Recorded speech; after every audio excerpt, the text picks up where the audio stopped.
हर हर महादेव दोस्तों, जैसा कि आपको पता है कि सावन का पावन महीना शुरू हो चुका है और सावन के सोमवार का बहुत महत्व है। कहा जाता है कि यदि आपकी कोई मनोकामना पूर्ण ना हो तो आप सावन के सोमवार को संकल्प के साथ व्रत करें तो भगवान शिव आप पर प्रसन्न होते हैं और आपकी मनोकामना पूर्ण करते हैं। तो वीडियो को ज़्यादा बड़ा न करते हुए हम संकल्प के लिए जल हाथ में लेकर अपना नाम, गोत्र, स्थान और मनोकामना बोलकर भगवान शिव से प्रार्थना करेंगे कि मैं सावन का सोमवार का व्रत कर रही हूँ, मेरी मनोकामना पूर्ण करें। उसके बाद कथा करेंगे और कथा इस प्रकार है। एक नगर में एक बहुत धनवान साहूकार रहता था, जिसके घर में धन की कमी नहीं थी, परंतु उसको एक बड़ा दुख पुत्र न होने का था। वह इसी चिंता में हर समय दिन रात परेशान रहता था और पुत्र की कामना के लिए प्रत्येक सोमवार को शिवजी जी का व्रत और पूजन किया करता था।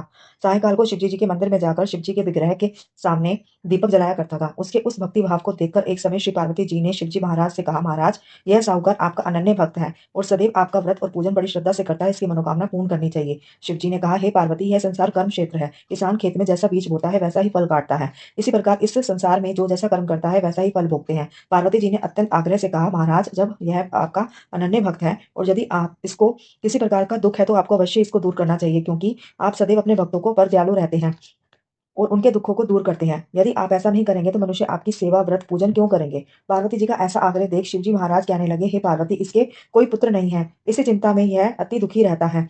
इसके भाग्य में पुत्र न होने पर भी मैं इसको पुत्र प्राप्ति का वर देता हूँ, परंतु वह केवल 12 वर्ष की आयु तक ही जीवित रहेगा। इसके पश्चात मृत्यु को प्राप्त हो जाएगा। इससे अधिक मैं इसके लिए और कुछ नहीं कर सकता। यह सब बातें साहूकार सुन रहा था। इससे उसको ना तो कुछ अधिक प्रसन्नता हुई, ना दुख हुआ। वह पहले जैसा ही शिवजी महाराज का व्रत और पूजन करता रहा। कुछ काल व्यतीत होने पर साहूकार की स्त्री गर्भवती हुई और 10वें महीने में उसके गर्भ से एक सुंदर पुत्र की प्राप्ति हुई। साहूकार के घर में बहुत खुशी मनाई गई, परंतु साहूकार ने उसकी केवल 12 वर्ष की आयु जानकर ना अधिक अपनी प्रसन्नता प्रकट की, ना ही किसी को यह भेद बताया। जब वह बालक 11 वर्ष का हो गया तो उस बालक की माता ने उसके पिता से उसका विवाह आदि करने के लिए कहा, तो वह साहूकार कहने लगा कि मैं इसका विवाह नहीं करूंगा, अपने पुत्र को काशी जी पढ़ने के लिए भेजूंगा। फिर साहूकार ने अपने साले को बुलाकर बालक के मामा को अपने साले अर्थात बालक के मामा को बुलाकर उसको बहुत सा धन देकर कहा, तुम इस बालक को काशी जी पढ़ने के लिए ले जाओ और रास्ते में जिस स्थान पर भी जाओ, यज्ञ और ब्राह्मणों को भोजन कराते जाओ। वह दोनों मामा भांजे यज्ञ करते और ब्राह्मणों को भोजन कराते जा रहे थे कि रास्ते में एक शहर पड़ा। उस शहर में राजा की कन्या का विवाह था और दूसरे राजा का लड़का जो विवाह कराने के लिए बारात लेकर आया था वह एक आंख से काना था। उसके पिता को इस बात की बड़ी चिंता थी कि कहीं वर को देख कन्या के माता पिता विवाह में किसी प्रकार की अड़चन पैदा न कर दें।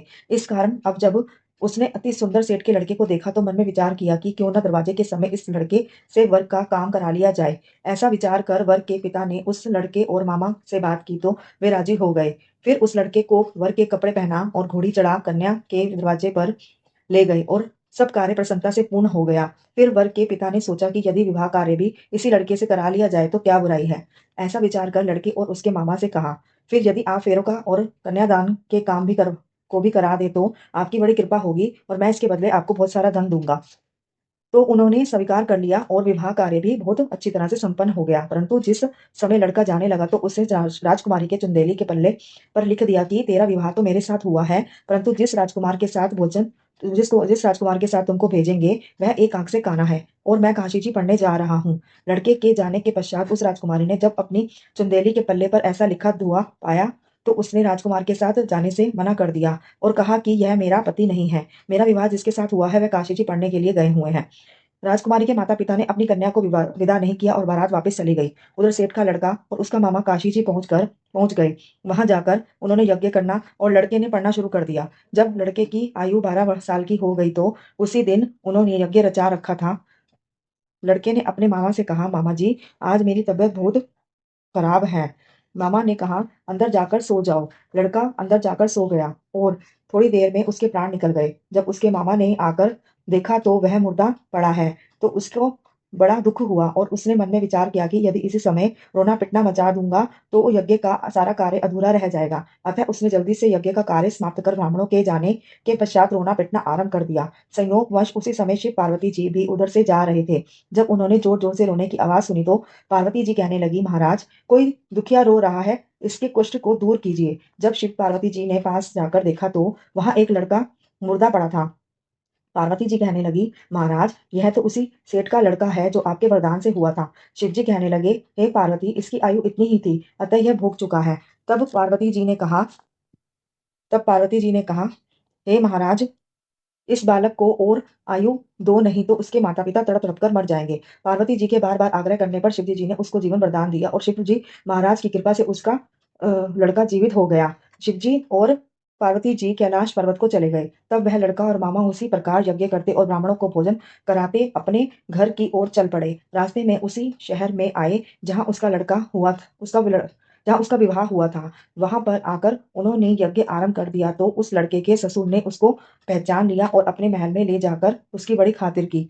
साथ ही बहुत से दास दासियों सहित आदर पूर्वक लड़की और जमाई को विदा किया। जब वह अपने शहर के निकट आए तो मामा ने कहा कि मैं तुम्हारे घर जाकर खबर कर आता हूँ। जब उस लड़के का मामा घर पहुंचा तो देखा कि लड़के के माता पिता घर की छत पर बैठे हैं और यह प्रण कर रहे हैं कि यदि हमारा पुत्र सकुशल लौट आएगा तो हम भी राजी खुशी नीचे आ जाएंगे, नहीं तो इसी छत से गिरकर अपने प्राण खो देंगे। इतने में उस लड़के के मामा ने आकर यह समाचार दिया कि आपका पुत्र आ गया है। तो उनको विश्वास नहीं आया। तब उसके मामा ने शपथ पूर्वक कहा कि आपका पुत्र अपनी स्त्री और बहुत सारा धन साथ लेकर आया है। तो सेठ के ने आनंद के साथ उसका स्वागत किया और बड़ी प्रसन्नता के साथ रहने लगे। इसी प्रकार से जो कोई भी सोमवार के व्रत को धारण करता है अथवा इस कथा को पढ़ता या सुनता है, उसकी समस्त मनोकामनाएं पूर्ण होती हैं। हर हर महादेव। आरती। ओम जय शिव ओमकारा, भज हरि शिव ओमकारा, ब्रह्मा विष्णु सदा शिव अर्धांगी धारा। ओम जय शिव ओमकारा, एकानन चतुरानन पंचानन राजे, बोले पंचानन राजे, हंसानन गरुणासन वृषवाहन साजे। ओम जय शिव ओमकारा, दो भुज चार चतुर्भुज, दस भुज अति सोहे, बोले दस भुज अति सोहे, तीनों रूप निरखता त्रिभुवन जन मोहे। ओम जय शिव ओमकारा, अक्षमाला वनमाला मुंडमाला धारी, बोले मुंडमाला धारी, चंदन मृग मद सोए, बाले शशिधारी। ओम जय शिव ओमकारा, श्वेतांबर पीतांबर बागंबर अंगे, बोले बागंबर अंगे, सनकादिक ब्रह्मादिक भूतादिक संगे। ओम जय शिव ओमकारा, कर के मध्य कमंडल चक्र त्रिशूल धरता, जग करता जग हरता जग पालन करता।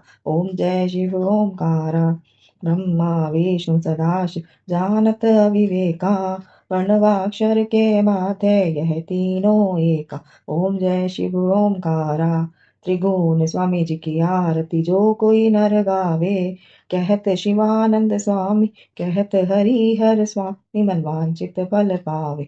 ओम जय शिव ओमकारा, जय शिव ओमकारा, प्रभु पार्वती का प्यारा, बोले ओढ़त मृग छाला, बोले पीवत भंग प्याला, जटा में गंग विराजे मस्तक चंद्र विराज, पार्वती का प्यारा। बोलो हर हर हर महादेव। हर हर महादेव।